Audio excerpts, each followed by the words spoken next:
convidada de hoje é escritora, jornalista, professora, tradutora e mestre em teoria literária. Ela nasceu aqui em Porto Alegre, estudou no Colégio Israelita, fez comunicação social e mestrado na PUC e é reconhecida como um dos nomes mais importantes da ficção brasileira. De personalidade forte, ela é despachada, objetiva, inteligente e dona de um humor por vezes ácido, como nesta frase da sua autoria. Uma vida inteira pela frente, o tiro veio por trás. Esta é Cíntia Moscovitch. Seja muito bem-vinda à Personalidade, Cíntia. Eu que agradeço o convite, me sinto muito honrada. Obrigada. Cíntia, o que vem primeiro? Vem o jornalismo, vem a escritora, vem a mestre? Olha, é assim, ó, eu não sei o que vem primeiro, acho que as coisas elas são consequências umas das outras, mas não quer dizer que elas venham umas antes das outras. Eu fui criada numa casa em que tinha que ler, não tinha escapatória, né? O pai dizia assim que nenhum dos filhos dele tinha direito a ser ignorante. Nós não tínhamos direito à ignorância. Então a gente era obrigado a ler, era um costume na casa. E a gente era obrigado a ler e ouvir as histórias que os avós, que o pai e a mãe contavam. E desde sempre assim me surgiu essa vontade de também contar histórias, né? E eu, desde cedo, eu sabia que eu ia trabalhar com a palavra escrita. Aí, na hora de escolher a faculdade, como eu não tinha faculdade de escritor, né, eu escolhi a faculdade de jornalismo, porque ó, eu tinha sonho de subir nas favelas, cobrir tiroteio, né, para o horror do meu pai. Eu tinha o sonho romântico, né, do jornalista. E fiz a faculdade de letras também, né, porque eu tinha a ideia de que se eu soubesse um pouco mais sobre a nossa língua, sobre a nossa literatura, eu ia fazer uma coisa bacana. Eu não sabia bem o que. Ia facilitar. Sim, exato, ia me aproximar um pouco mais. Então eu vivia assim, buscando a palavra escrita, né? E, claro, aí nesse movimento, assim, eu já aprendi inglês, já aprendi francês, sempre em busca da palavra, da expressão. E eu fazia poesia. Desde pequena eu fazia poesia. Olha só! Que eram assim... Porque eu sempre fui boa leitora de poesia, né? Leitora. Eu sempre gostei muito de Fernando Pessoa, de Carlos Drummond de Andrade, Manuel Bandeira. Tinha adoração pelo Quintana. E eu fazia poesia, assim, mas era uma poesia que era assim, era a quintessência da porcaria. Não, era assim, por Deus, eu tenho essa crítica muito severa que eu tenho e me fez bem, sabe? Porque eu rimava assim, ó, Brasil com varonil e amor com flor. E, claro, como eu era leitora de poesia e de bons poetas, eu sabia que aquilo que eu conseguia fazer era, assim, era terra arrasada. Tinha um senso crítico já muito apurado.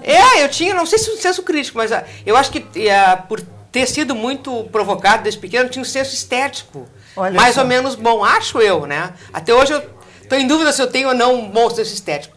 Mas era uma porcaria, e eu não sabia ir adiante daquilo. Né? Além de rimar amor com flor e Brasil com varonil, eu não consegui ir muito adiante. Olha, nesse nosso início de conversa, tu falou algumas vezes já na tua família, no teu pai, que deve ter sido uma pessoa muito importante. E eu li eu li uma passagem de uma entrevista que tu deu, onde tu disse que ele fazendo a barba, ele te colocava do lado dele e pedia. Eu achei tão lindo aquilo. Tu pode repetir pra gente? Ele pedia para ti fazer as vozes dos animais. Como é que era? Sim, o pai casou assim tarde, ele casou com 36 anos e com 37 nasci eu. A primeira filha e filha mulher, né? E ele tinha adoração por mim, então ele fazia isso aí todo mundo conhece a história. Ele ia fazer a barba de manhã cedo e me pegava, dobrava uma toalhinha assim e me colocava em cima da banheira, né? E perguntava, Cíntia, como é que faz a galinha? E aí eu, claro, eu imitava. Eu me lembro disso, eu imitando a galinha, mas só para ver a cara dele, né? E fazia eu imitar, sei lá, o porquinho, a vaquinha, aquela coisa de criança. Sim. E sempre, eu imitava porque eu me lembro dessa sensação. Eu sabia que ia ter uma hora que ele não ia aguentar mais e ia largar tudo aquilo e ia me afufar, assim. Era a hora que é tão forte em mim que eu me lembro da hora em que o pai me afofava, assim, pegava e falava em Yiddish, umas mimosuras, assim. E era uma relação bacana, assim, imagina a primeira filha. Mas eu adorava aquilo de, que coisa mais querida, e falava aquelas coisas em Yiddish que A gente custava entender, mas que era por amor, a gente sabe isso aí, né? Isso tem muito, né? Na família, a família judaica é muito amorosa. A família judaica, italiana, alemã, acho que as famílias têm isso. É verdade. E o que caracteriza a tua literatura? Ou melhor, tu entrou na prosa em seguida daí, né? Largou, desistiu da poesia eu já tinha desistido fazia muito tempo, né? E aí entrou na prosa quando? Daí assim, eu fiz uma oficina de criação literária com o Sérgio Cortes, que é um rapaz que está falecido, mas tinha uma oficina legal. E foi o Sérgio Cortes que disse assim, olha, a oficina Kid, a grande oficina, é a do Assis Brasil na PUC. Só que tem uma seleção muito rigorosa. E eu digo, bom, eu vou tentar, né? Por que não? E eu tentei a oficina, enviei alguns textos meus e, grande surpresa, eu fui selecionada. Eu acho assim, foi a notícia uma das mais extraordinárias da minha vida, foi ter sido selecionada para a oficina do Assis. E só então, na oficina do Assis, o Assis Brasil, sim. Luiz Antônio Assis Brasil, sim. Nosso atual secretário de Cultura. Professor na época. Professor, ele ainda tem a oficina, ele está dando a oficina por internet. E ele me ensinou, quer dizer, ensinou a mim e gerações de escritores, como é que se fazia a prosa de ficção. Como é que tu contava uma história, como é que tu conduzia uma narrativa. E daí eu entendi assim, claro, mas a poesia que eu fazia era um troço primário, completamente instintivo, vamos dizer, sem nenhuma técnica.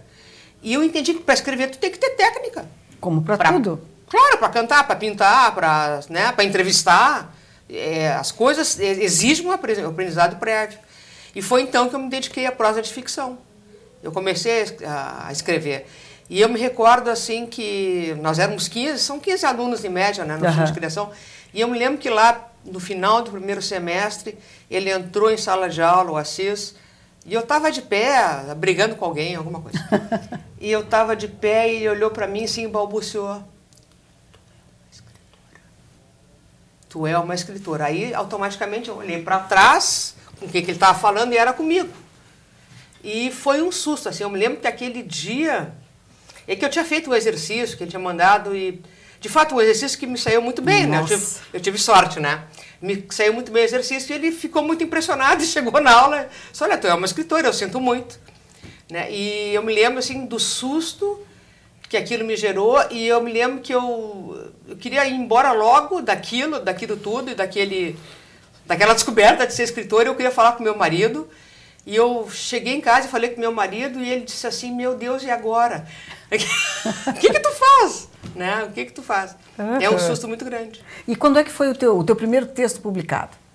O primeiro texto publicado, bom, houve vários, assim, eu fiz várias publicações de jornal, revista. Não, mas de prosa. Mas, a partir deste momento que tu cai a ficha... Sim, aí eu passei a colaborar, assim, mas... A primeira vez que eu publiquei um livro foi ainda durante a oficina de criação literária, que eu já tinha uma reunião de alguns contos que tinham algum valor. E o FUNPROARTE da Prefeitura Municipal daqui, na nossa Porto Alegre, me financiou o livro integralmente. Né? Integralmente, assim, tudo que eu propus a necessidade que eu tinha para publicar o livro foi aceita e atendida. Meu primeiro livro foi publicado graças à Secretaria de Cultura de Porto Alegre. Cíntia, se ouve falar em gênero literário, né? Existe gênero literário masculino, gênero literário feminino, ou a literatura é muito maior que isso? Essa é uma discussão... olha, tia, bem antiga, né? E sobre a qual não se tem muitas conclusões. Mas é assim, ó... Claro, quando a gente fala de gênero literário, a gente fala no gênero, na verdade, são as maneiras, né? As maneiras de escrever. Evidente. Eu estou falando de gênero masculino e feminino. Nos dois gêneros. Eu acho que não tem, né? Muito embora eu identifique algumas particularidades na escrita de um e de outro, do homem e da mulher, o gênero masculino e o gênero feminino. Mas toda a luta, eu creio, toda a nossa luta, a gente que está nesse batente, é de não aceitar essa pecha, esse é o adjetivo.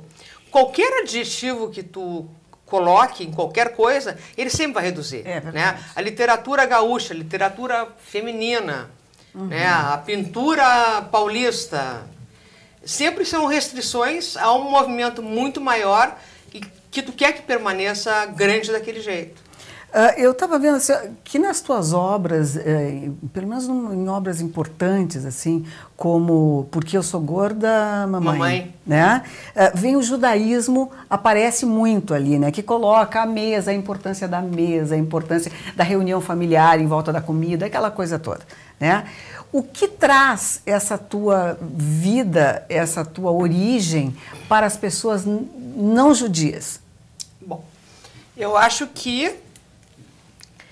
Não é que eu acho, eu tenho certeza. Eu acho que uma família judia é exatamente igual a qualquer outra família. Mas como eu sou judia, eu falo da família judia, né? Então, eu acho que a vivência, a minha vivência dentro de uma família judia, tipicamente judia, e tudo que tem de bom e de ruim, né? Me ajuda a escrever e me incentiva a escrever. E eu tenho certeza, assim, de fato sabido, que as pessoas, sei lá, japonesas, conseguem ler, né, aquilo que eu conto da minha tradição e conseguem se identificar sem nenhum problema. Claro. Só que assim, ó, no judaísmo, eu acho que o judaísmo é muito divertido, né? Principalmente assim, ter uma mãe judia é uma coisa assim extraordinária, né? Por quê? Porque a mãe judia é hábil em lidar com a culpa, assim, a mãe judia deve ter um gene que vem com a mulher judia, que determina que ela vai manusear a culpa assim como uma espada e ela vai ser hábil esgrimista, né? E é por conta de uma tradição milenária, assim. Não é por maldade, né? Eu acho que a mãe judia manipula a culpa até por senso de humor, né? Para a gente poder sobreviver, senão a gente não sobreviveria. É verdade, um povo muito, muito, muito sofrido mesmo.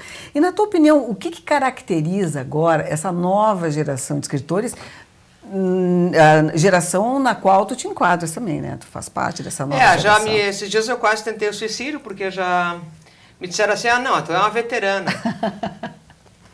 E é claro que eu sou. Faz 16 anos que eu estou trabalhando, e eu comecei tarde, mas essa nova geração ela é caracterizada justamente por isso, pela variedade dela, né?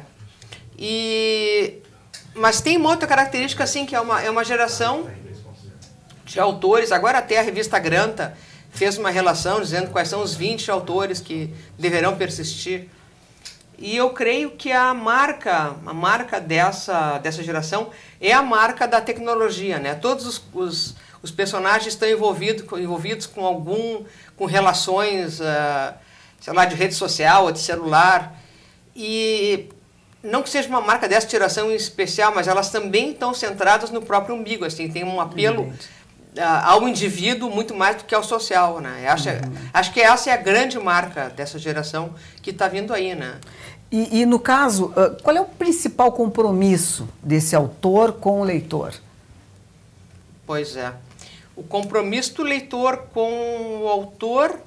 Olha, tia, o contrário, do autor com o leitor. Sim. Né? Não, é que tu vê, isso é um ato falho, né? Eu já estou invertendo para poder me safar do compromisso. Eu acho assim, o leitor...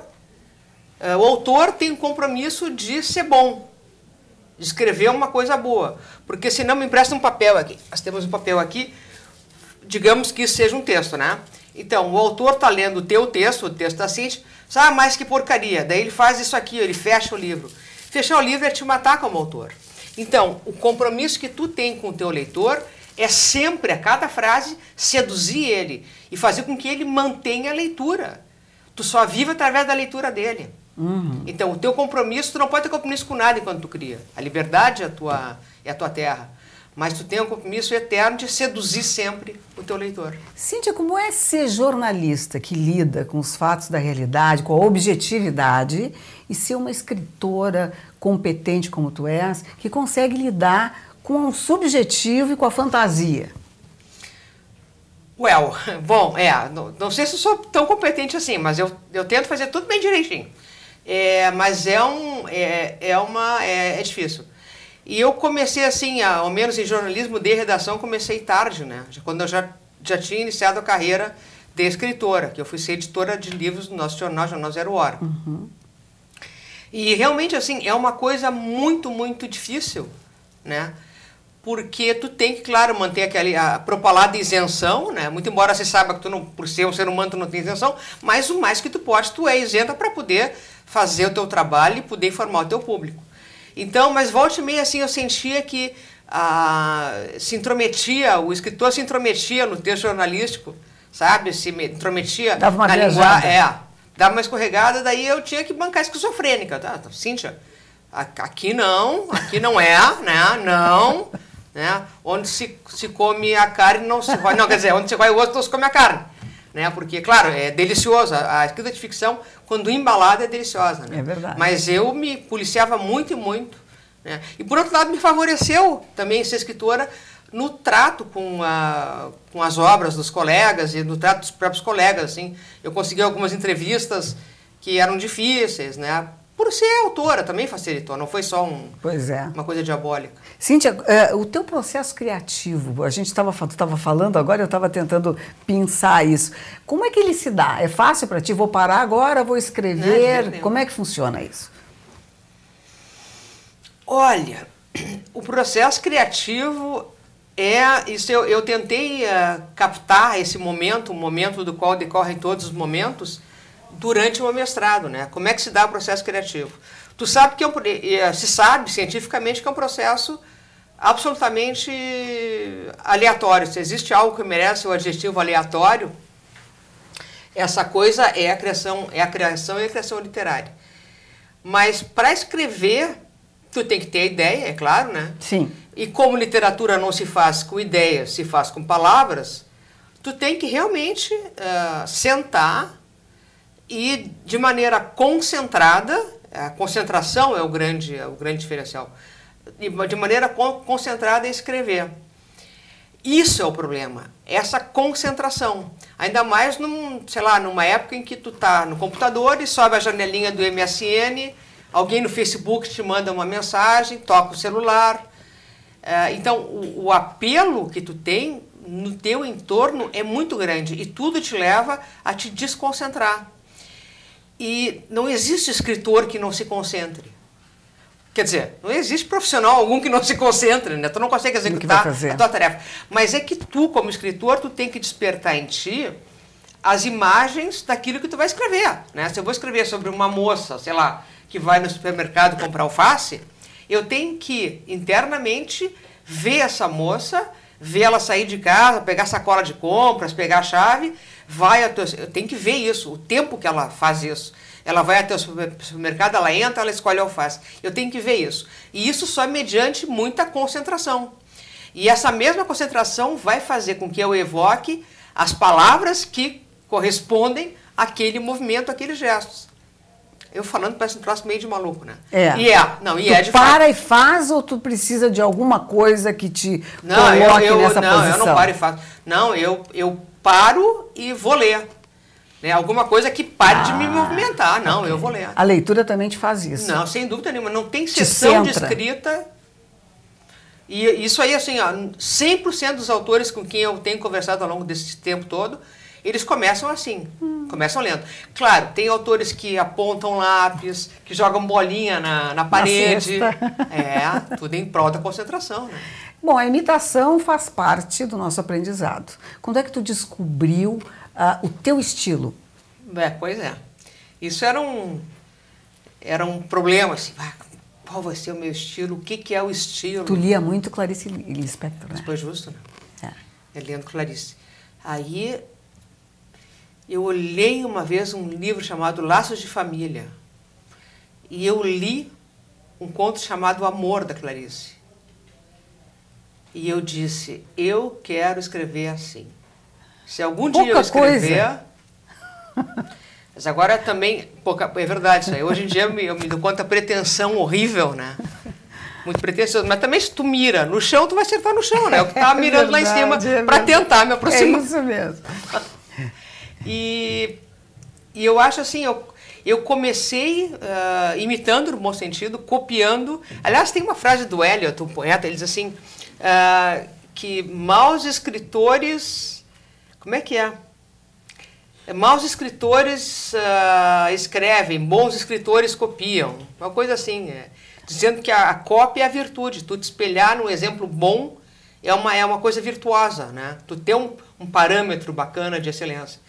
Então, eu comecei copiando, imitando, né?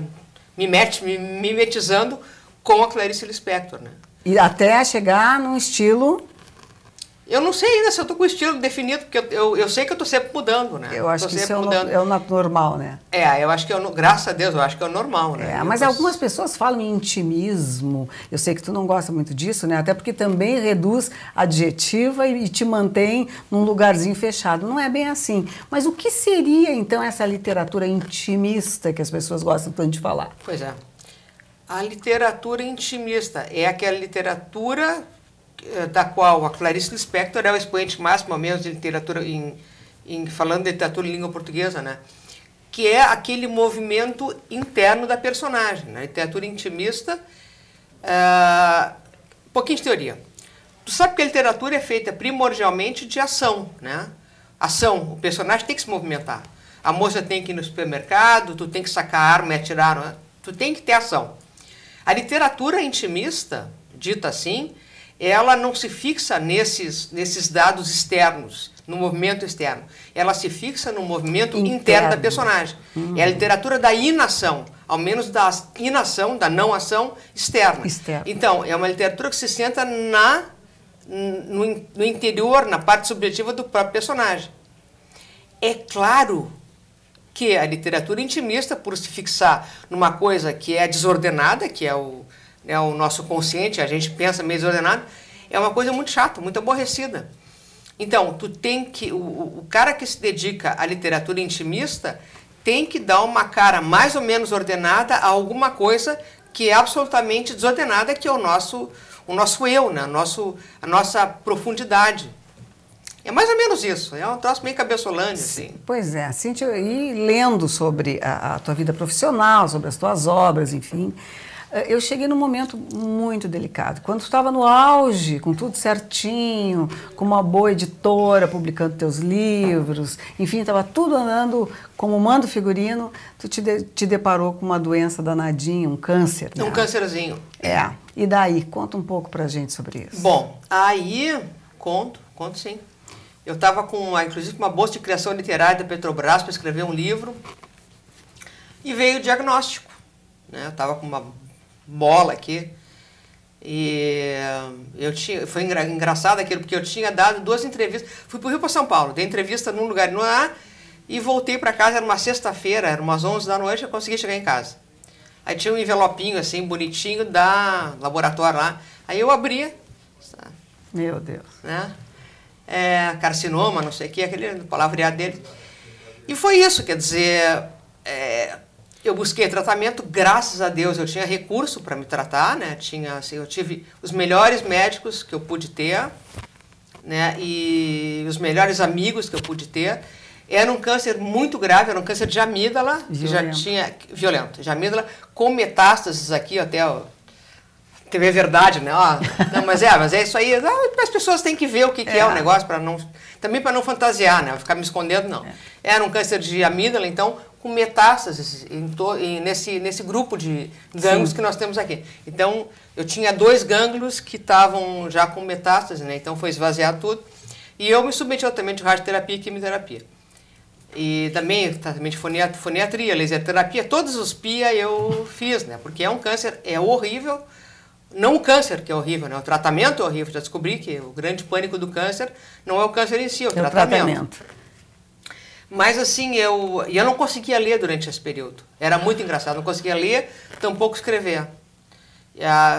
Fica a atenção muito flutuante nesse período. E eu interrompia. Parou a vida. Parou a vida para me dedicar só a sobreviver. E o que muda depois de vencer uma batalha como essa? Muda, né? Mas muda... como é que eu vou te dizer sem falar em termos de clichê?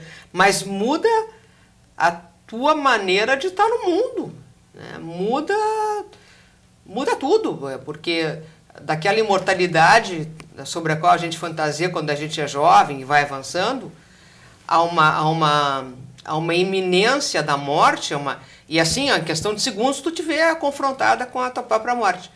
É uma coisa que, para não enlouquecer, tu é obrigada a trabalhar, né, a trabalhar sobre aquilo, a entender, e claro que valores teus passam a ser modificados, né? Então muda tudo, muda a tua postura, muda, sei lá, muda a maneira de tu passar manteiga no pão, né? Só imagino. Tu passa a amar as coisas, né? Porque o tipo da coisa, tu entende assim, ó, tudo depende de ti. O médico pergunta, vem cá, tu quer te tratar? Pergunta, não, eu quero me tratar. Então, vai ser meio complicado, né? Aí tu entende assim, não, o cara faz a parte dele. Agora, a minha parte é não desistir. E os apelos para eu desistir vão ser muitos. Então, tu tem que estar nessa jogada, né? É a grande escolha da tua vida. Ou tu quer morrer ou tu quer viver. É verdade. Né? E é possível recuperar e manter o talento, nós estamos vendo aqui, né? É possível. E só é possível assim, eu vou te dar a real. Só é possível tu recuperar se tu tem uma família bacana e se tu tem amigos bons. Isso assim foi fundamental na minha vida. Sem amigo não rola, não tem nem por que viver, né, sem amigo. E amor, né? Um grande amor de 30 anos. Qual é a receita? Um grande amor também. Não dá para falar isso em público. Conta. Ele vai ficar todo convencido. Mas Kiko, isso está publicado em tudo que é lugar aí. Sério? É verdade. Meu Deus, por isso que ele anda assim se achando. Cíntia, projetos em andamento e projetos para o futuro. Bom, eu acabei de entregar esse livro que eu tive que interromper, com a graça do bom Deus, já foi entregue, está no prelo, né? Está em fase de andamento.